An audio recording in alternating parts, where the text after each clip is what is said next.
नमस्कार मित्रांनो, मी question paper घेतलेला आहे आणि क्वेश्चन पेपर मध्ये जो महत्त्वाचा प्रश्न असतो पंक्च्युएट द फॉलोइंग सेंटेन्सेस 2 मार्कांसाठी हा प्रश्न येतो आणि आपल्याला दोन्ही मार्क मिळवायचे आहेत। खूप सोपे ट्रिक सांगणार मी। सो मित्रांनो, जेव्हाही पंक्च्युएट द फॉलोइंग करायचं असतं तर आपल्याला वाक्य नीट बघायचंय। फर्स्ट लेटर कायम अल्फाबेट आहे, पण इथे रॉबर्ट हे नाउन आहे आणि रॉबर्ट सेड म्हणजे तो म्हणालाय, तो जे काही म्हणालाय ते आपल्याला डबल इन्व्हर्टेड कॉमा मध्ये लिहिणं गरजेचं आहे। पण इथे सिंगल कॉमा द्यायचा आहे आणि डबल इन्व्हर्टेड कॉमा मध्ये सुरुवात करताना पहिला जो लेटर आहे तो कॅपिटल। तर इथे वाक्य काय आहे की दिस गर्ल इज मॅड।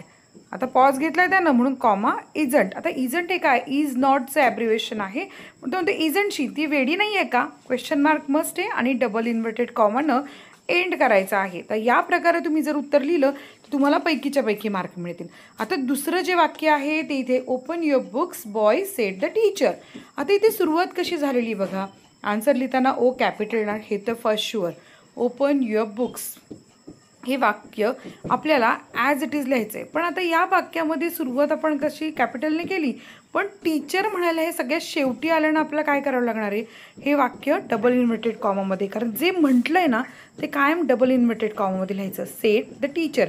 पण टीचर हे कॉमन नाउन असल्यामुळे आपण इथे टी स्मॉल लेटर लिहिलाय आणि फुल स्टॉप द्यायचा आहे। की नाही सोपं पंक्च्युएट द फॉलोइंग क्वेश्चनचा आन्सर लिहिणं। व्हिडिओ आवडला तर लाईक करा, चॅनलला सबस्क्राईब करा, भेटूया नेक्स्ट